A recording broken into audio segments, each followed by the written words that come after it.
very latest developments on the deadly Midtown office shooting. Keep it right here on Fox 5 or our website, fox5ny.com. You can also download the Fox Local app. Well, now to this summer scorcher, temperatures soaring so high, and depending on where you are, you're either under an extreme heat warning or heat advisory. There's also an air quality alert. And let's take a live look outside. LaGuardia Con Ed is asking some customers in Queens to conserve energy while crews are repairing equipment. The agency is also reducing voltage by 8%. The neighborhoods that are affected include Corona, Elmhurst, and Kew Gardens.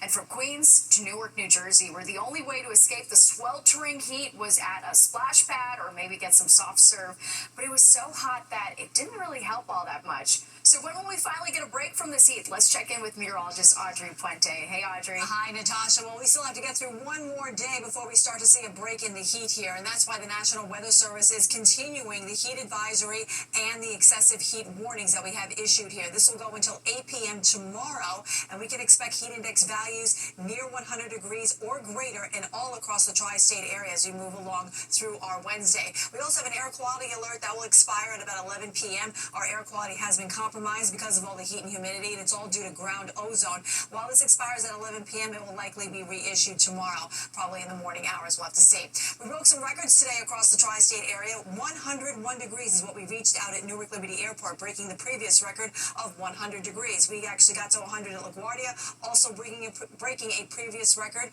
We tied it in Bridgeport with a high of 96, and the record in Islip that was 94 set back in 2002. Well, that was broken today with your high temperature of 96. It's now 82 in Islip, so you've cooled down significantly. 82 also in Bridgeport. We're now in the 70s at Poughkeepsie, White Plains, Sussex, but still very warm in the city where it's 89. 91 is the current reading out towards Newark Liberty Airport. It's going to be very warm overnight across the region, quite uncomfortable with all the humidity. Tomorrow morning, we're already going to be at 91 degrees at 11 a.m. That tells us it's going to be another scorch of an afternoon. I'll let you know when we'll finally get a break in the heat coming up. Natasha? Wow. All right, Audrey, thanks so much. And a nightmare commute for subway riders earlier today. A power outage forcing several lines to get canceled or delayed during the morning rush hour. The MTA says this happened when a signal system lost power at West 14th Street. Authorities say that the power outage turned out to be a breaker that tripped. Crews were able to reset it. All of the signals that you see along the roadbed were at red, which prevents the trains from proceeding.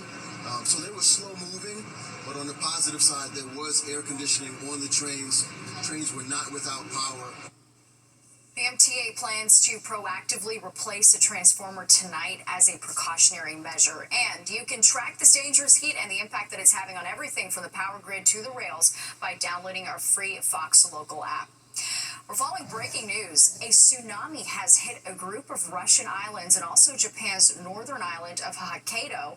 A powerful 8.7 magnitude earthquake rocked that area earlier tonight, and it is prompting tsunami alerts up and down the west coast. This is a live look at Hawaii from our sister station, KHON, where the U.S. Tsunami Warning Center has issued the highest level of threat. Sirens are blaring in Honolulu, telling people to move to higher ground. Alaska's Chain Islands and Peninsula are also under an advisory and watch. The watch extends down the coasts of Washington, Oregon, and California. And back to the shooting rampage that claimed the lives of 4 people at a Midtown office building. What we're learning tonight about those victims, including a police officer with a growing family and a business executive. And Sean Diddy Combs doesn't want to spend the night. Back to our big story, the deadly shooting at a Midtown skyscraper. And tonight, we're learning more about the 4 victims who were shot and killed, including an NYPD officer and the 5th victim who was wounded. Fox Eye's Arthur Sheehan is here with what we know tonight. Arthur? Yeah, I was shocked yesterday. The pain is setting in tonight. Natasha, the gunman shot 5 innocent people yesterday. 4 of them he killed. And today, New Yorkers across different boroughs and through different social circles started learning who was lost and how it affects them personally. And now they've begun the process to come to grips with their devastation and heartbreak.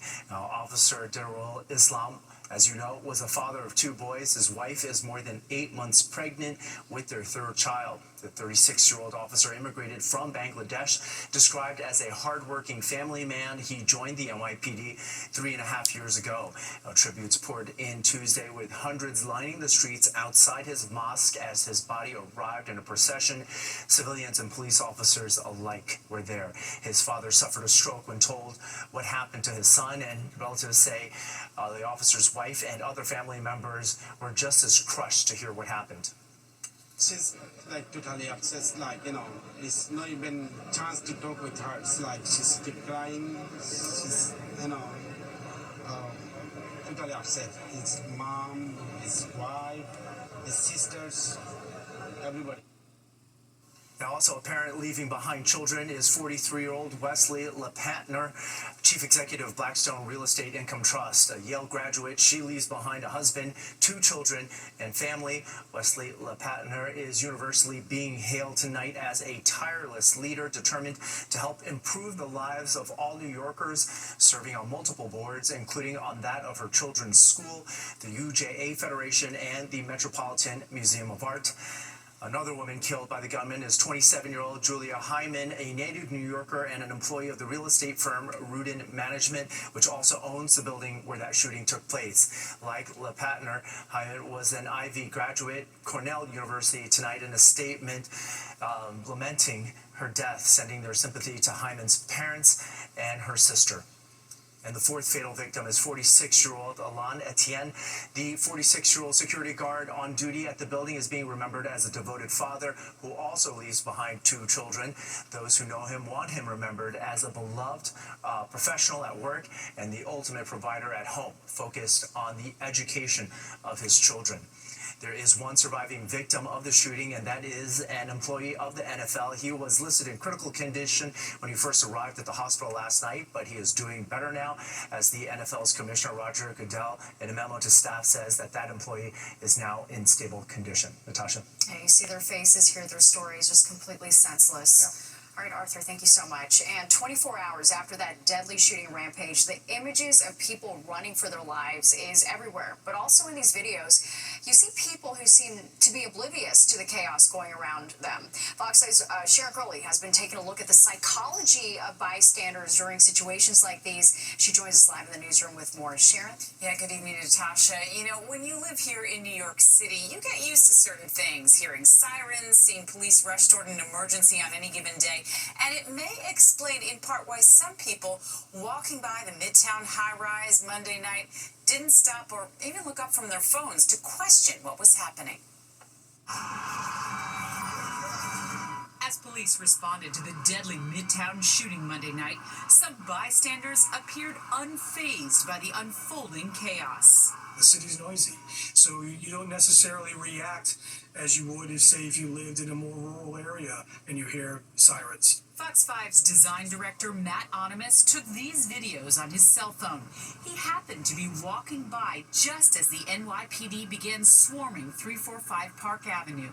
It wasn't until I shot the first video where I heard the gunshot where people started going, oh, this is serious. And then shortly after that, I saw police officers coming out with wounded. Then we knew that it was really serious. He says some people, like him, stopped. Others, though, appeared to ignore the drama continuing on their way. So it's just part of our life navigating the city that there's going to be some craziness, and people just kind of go about their day. Mental health professionals say this so-called bystander effect is normal in a place like New York City. Dr. Pete Economo is a psychologist at Rutgers. New York is not normal, so we are desensitized to these situations, and so desensitization happens as you have overexposure to any stimuli, and so the stimuli of just odd things, so walking past someone with a weapon might seem odd in many ways, but I think as a New Yorker, you see lots of unique and strange things, and so you might not react in the same way. Dr. Alexandra Straightner is a Manhattan-based psychologist. She says even though some people may not have reacted in the moment, the tragedy may still impact them later on. So many things happen in New York, if you work in the city, if you live in the city, that people get used to seeing things.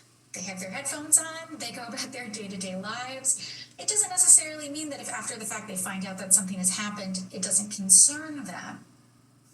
Yeah, and to that point, both doctors that I spoke with this evening encouraging anyone who feels lasting impacts from yesterday's frightening tragedy to reach out for help from a mental health professional. Natasha, I'll send it back upstairs to you. Yeah, it really is an interesting observation. All right, Sharon, thank you so much. And for the latest updates on the deadly Midtown shooting, stay with us on Fox 5 and download the free Fox Local app. The lawyers for Jeffrey Epstein's former girlfriend, Ghislaine Maxwell, say she is open to an interview with Congress if given immunity. Maxwell is requesting questions in advance. The conditions were laid out in a letter from Maxwell's attorneys to James Comer, the Republican chair of the House Oversight Committee. The committee says it will respond to Maxwell's request soon, but ruled out granting immunity. Maxwell is serving a 20-year sentence for conspiring with Jeffrey Epstein to abuse underage girls. Diddy making another attempt to get out of jail. The music mogul's legal team filing a new motion arguing that there is no reason to keep him behind bars and that there has, quote, literally never been a case like this one. At his trial, Diddy was convicted on 2 prostitution-related offenses, but he was acquitted of the most serious charges. The judge rejected his initial bail proposal immediately following the verdict. Humanitarian groups are pleading with world leaders for more help in Gaza. The groups say it is a worst-case scenario of famine, and they're predicting widespread death without immediate action. The UN says far too little food and other supplies are entering the war-torn region. President Trump says he thinks the European Union will put up more money to support aid. Both France and Germany are planning to conduct airdrops of food. As I've said before, it's not a warning. It's an active and significant humanitarian catastrophe. We need all actors to come together to support this humanitarian action. The British Prime Minister says the United Kingdom will recognize a Palestinian state starting in September unless Israel agrees to a long-term ceasefire. Israel's foreign ministry says it rejected the British statement. Israeli Prime Minister Benjamin Netanyahu has previously rejected the two-state solution. Well, it's a popular ingredient that's added to energy drinks, gummies, and supplements, but now health officials are cracking down on kratom. And the unrelenting heat has a vice-like grip over our area. You can see the kids here in the Bronx trying to stay cool. When will we finally get some relief? Audrey's back with the answer.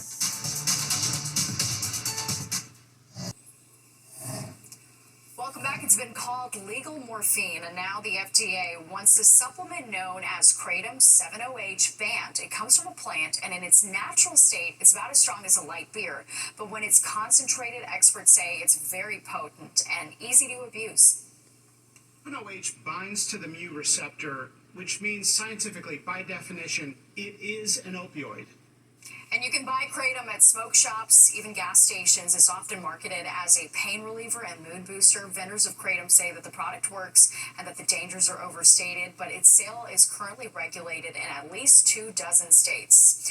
Okay, turning back to this dangerous heat as we take a live look outside, we're expected to surge past 90 degrees again tomorrow. Meteorologist Audrey Puente is here with the update.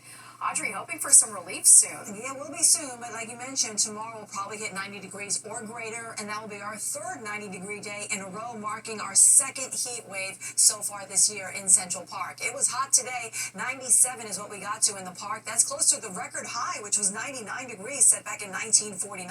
Our average high is about 85. We're going to be closer to that as we round out the week here. Let's talk about the 90-degree heat, though. Today was the 6th day so far this month. On average, July does have 6 90-degree days. So far this year, we've had 10, and last year we had a total of 21 90-degree days for 2024. We'll see if we reach that number or beat it as we close out 2025. All right, looking at the headlines, it's going to be warm and humid as we move along through the overnight hours. Very uncomfortable. And tomorrow, uncomfortable still. We'll have dangerously hot conditions across the tri-state area. Our shower chances also start to move back into the picture here starting tomorrow, and we will have widespread scattered showers and storms on Thursday, lingering into early Friday. But the good news is we are expecting better weather for the upcoming weekend. I'll have all the details coming up. Natasha? All right, sounds good, Audrey. Thank you so much. Well, new developments coming in fast and furious in the deadly Midtown office building shooting. So much has already come out about the alleged gunman. Where the investigation goes next. Plus, this tragedy shedding some light on the importance of active shooter trainings. A security expert is weighing in on what you should do if you ever find yourself in a similar situation. You're watching the 10 o'clock news. Right now at 10:30, new details in the deadly rampage that left 4 people dead, plus the suspected gunman at a Midtown office building yesterday. The NYPD learning a lot in just 24 hours, including potential motive. Now the big question is, where does the investigation go next? And how does law enforcement go about getting an even clearer picture of the events leading up to the shooting? Fox 5's Linda Schmidt is live in Midtown taking a closer look. Hi, Linda. Yeah, hi there, Natasha. And you're talking about the investigation and how much information investigators have been able to glean so far, even in less than 24 hours. Now, of course, they knew the suspect's name pretty quickly. They knew that he was from Las Vegas, that's his last known address. The mayor also saying that he had a history of mental health issues, in addition to the fact the police commissioner saying that he worked overnight security at a hotel casino in Las Vegas. Now, the AR-15 style assault weapon that he is accused of using to carry out this horrific rampage, the police commissioner says was assembled by parts purchased by an associate of his. The NYPD is interviewing the associate and others. Now, they also know that he left Las Vegas on Saturday and that he drove across the country, arriving in New York yesterday. We spoke with a retired NYPD detective about how investigators traced his path. They probably pinged his cell phone. They recovered both cell phone data, so they pinged the towers, the way he traveled. They have his vehicle. The vehicle probably has GPS. And that's quite easily done, right? They can just track that electronically. They probably also had video surveillance if he had an easy pass. Authorities also say the shooter was targeting the NFL, which has its headquarters in this building on Park Avenue. The retired detective Mike Alcazar says that is also part of the investigation. They're going to look at the NFL to see if there's any communication between the shooter and the NFL, any kind of history. And this building here at 345 Park Avenue, this is a major skyscraper here in Midtown that houses multiple high-powered businesses, financial institutions, as well as others that either have their headquarters here or offices here, some additional offices. Still no word on when the building is going to reopen. It was closed today. And I also want to point out that we have been able to confirm that the shooter's father actually worked for the Los Angeles Police Department. I've been able to confirm that. Another outlet reporting that he retired in good standing with the LAPD. Back to you, Natasha. Interesting. All right, Linda, thank you so much. And this just in, funeral services have been announced for NYPD officer Didarul Islam. The PBA just posting this on X. A viewing and praying service will be held Thursday at a mosque and funeral home in the Parkchester section of the Bronx. Burial will follow at a cemetery in New Jersey. And yesterday's tragedy is making many of us wonder what we would do in an active shooting situation. Fox 5's Lisa Evers takes a look at the importance of active shooter training. 345 Park Avenue is one of the most prestigious business addresses in the city and is some of the most sophisticated security.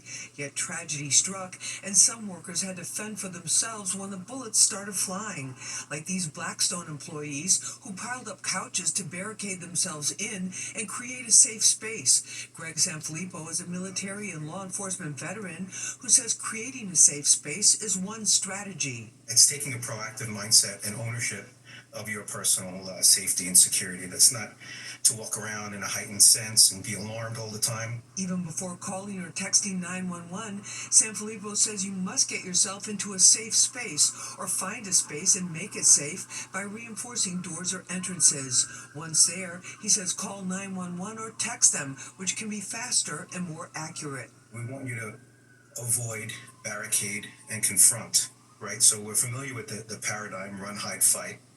It's everywhere. So whether you call it avoid, deny, defend, avoid, barricade, confront, we want you to take a proactive approach. When danger strikes, the first instinct for many people is to run as fast as they can and get away.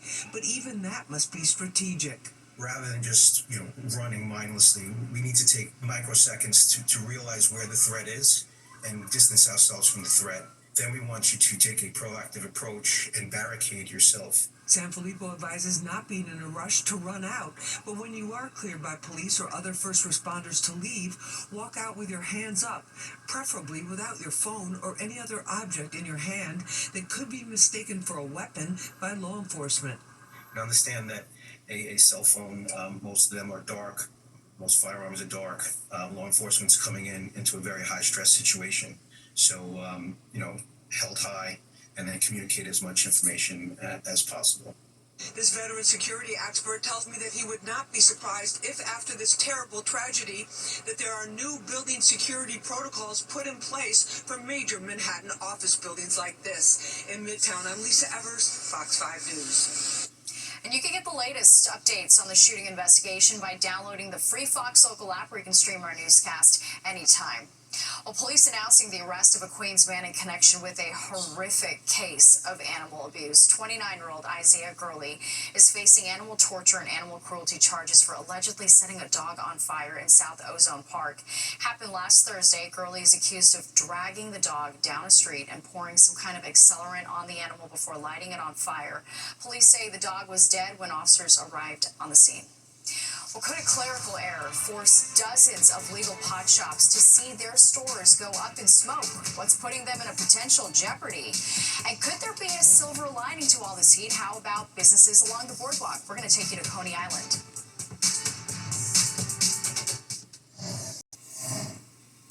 Now to the states, the latest on New York State's rocky legal pot shop rollout. More than 150 of them could be forced to close, all because of a mistake made by state cannabis officials. Fox 5's Kendall Green breaks it all down for us. Hi, welcome to our store. Come in. The Savoki siblings, for almost a year, have been living out their version of the American dream alongside their parents. It's taken over 2 years to get us up and running. They quit their jobs to operate the dispensary, growing a buzz in the neighborhood. And just before their first anniversary, coming up in August, they were blown away by news from the Office of Cannabis Management. The law prevents cannabis shops from operating within 500 feet of school grounds. But OCM assumed the law measured from the shop's front door to the school's front door. That distance is actually from the shop's front door to the school's property line.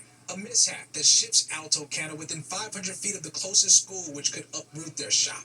The location that the state told us was valid and legitimate and we can use as a dispensary is no longer the case. All of their work and their livelihoods now in jeopardy, but not because of anything within their control. We just want to continue to operate how we have been for the last year, serving the community. And packing up and starting over is no cakewalk. And it's also not easy to find a location. Not being federally legal, there's different loopholes that we need to jump through to find a place without, any federal mortgage on the property. Felicia Reed, acting executive director of the New York State Office of Cannabis Management, sent Fox 5 a statement. We are actively pursuing legislative solutions to protect impacted businesses, and we remain committed to learning from the past missteps to ensure a more stable, transparent, and legally sound cannabis industry moving forward. I was heartbroken because we built relationships here. I feel like we've been very well received by the community, and it's sad. It's absolutely terrible. It wasn't our mistake, and the whole thing is just devastating. Now, OCM officials say businesses like Alto's that were affected by that oversight issue won't have to move immediately, but when it's time to apply for their license, that's when they're going to face the issue. That's latest here in Tribeca. Kendall Green, Fox 5 News. Well, it's not quite the dog days of summer, but in Brooklyn, you could call it the cat days, as the Cyclones have some four-legged friends cheering them on at tonight's game. And if you're looking for something fun to do with the kids this summer, how about a Broadway show where you can score some pretty good deals? Welcome back. When temperatures get this hot, if your first instinct is to hit the beach, you are not alone. Fox 5's Jessica Formoso is in Coney Island, where there might be a silver lining to this summer scorcher for some people. It's the second heat wave of the summer, so we came out here to Coney Island to see how businesses are doing in this oppressive heat. Day 2 of the expected heat wave, and by evening Tuesday, people were still on the beach trying to cool off. The boardwalk in Coney Island not as busy as expected. No, actually, so is low the days. Manuel and Julian work at Tom's Coney Island. They say they had more people over the weekend than the last 2 days. Because, for example, BTS on Saturday, we got, just in the window, for example, I did more than 600 of orders.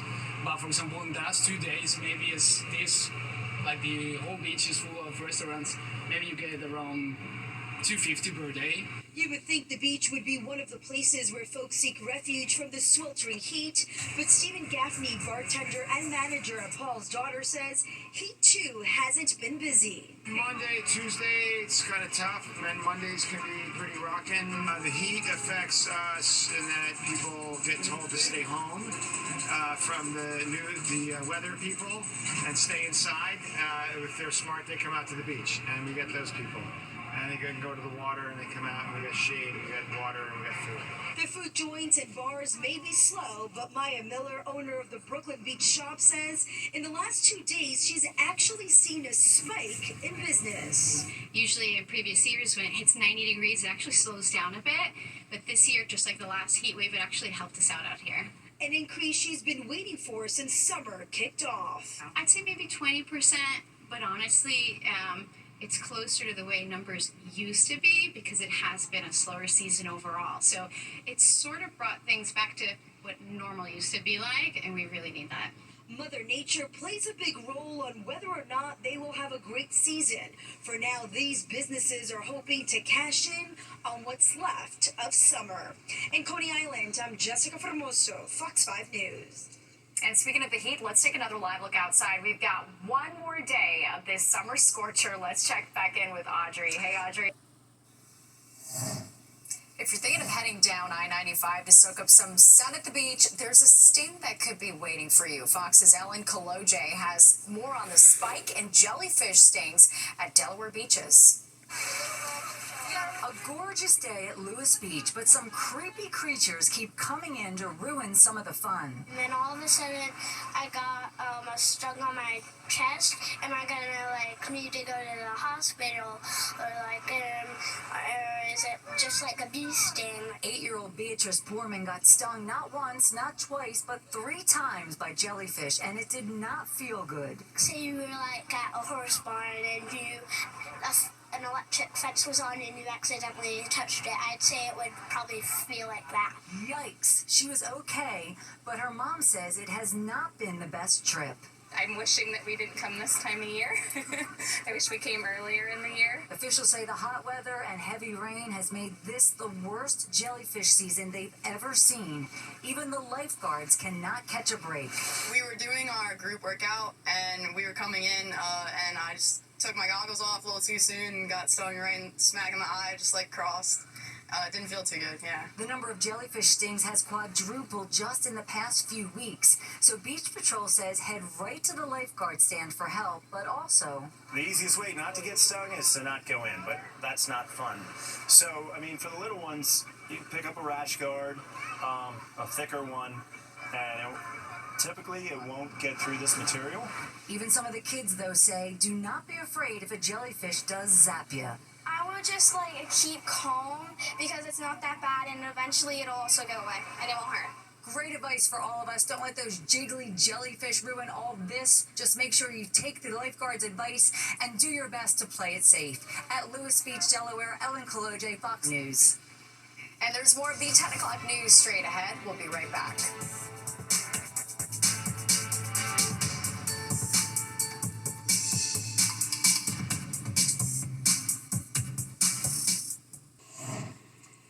Take a look at this video and pay attention to the bottom right corner of the screen. Did you see that? This eerie video was caught on camera. Ring cam was posted by a woman in California. It has more than 1 million views on her Instagram.